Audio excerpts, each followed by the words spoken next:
name is Brandon. I grew up in a poor Christian family in Zimbabwe. When I was 15, my parents moved to a farm and left me with my older sister. I felt they didn't really care about me. I became rebellious. After graduating high school, I wanted to study law. I had done well academically, but because my brother was already in university, my parents couldn't afford my studies. That was another wound of rejection. I decided to take matters into my own hands. I left for Johannesburg in South Africa. A friend said he would help me there. The plan was to earn money for law school.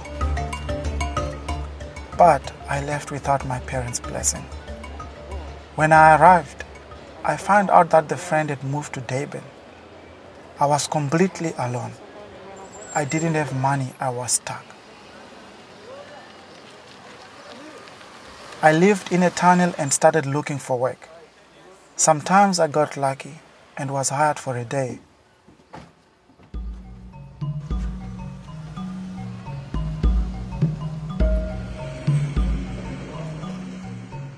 One night, I experienced xenophobia. These guys attacked me just because I was a foreigner. I don't understand. Please, I don't understand. Please, I don't understand. Please.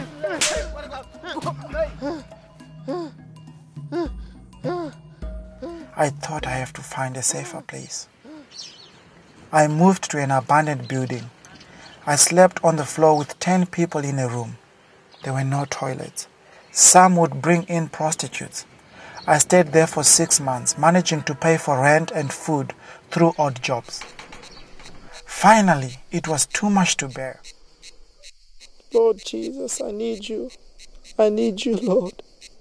I repented of my rebellion and greed, for I realized that my motive for law was only to make money. I let go of it all. That encounter lifted my heaviness. I was filled with joy, freedom, hope, lightness, peace. I got a construction job in Pretoria. We were given food but no plates, so we ate our food from our helmets. After a month, we were told that they would pay us only after 6 months. But after 6 months, the boss disappeared, and I was back on the streets.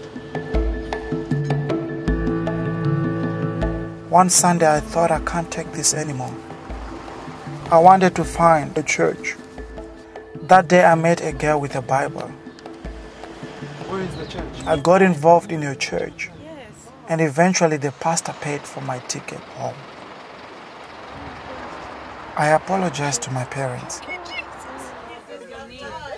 It was like a prodigal's return.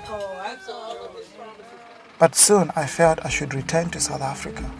When I was involved with the church in Pretoria, God had called me into missions. This time I left with my parents' approval. I did the discipleship training school with YWAM Worcester. I did a TESOL course at Wits University in Johannesburg, which qualified me to teach English to speakers of other languages. So I became an English teacher in Worcester. Now I'm involved in leading DTSs and equipping others to live with Jesus. I've witnessed God's provisions and many other miracles.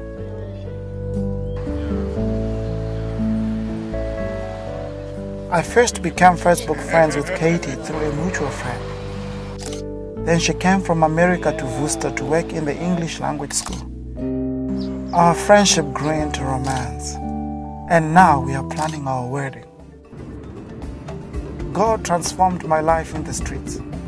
His love pursued me for me to turn to Him. After that experience, I know I can trust Him with everything.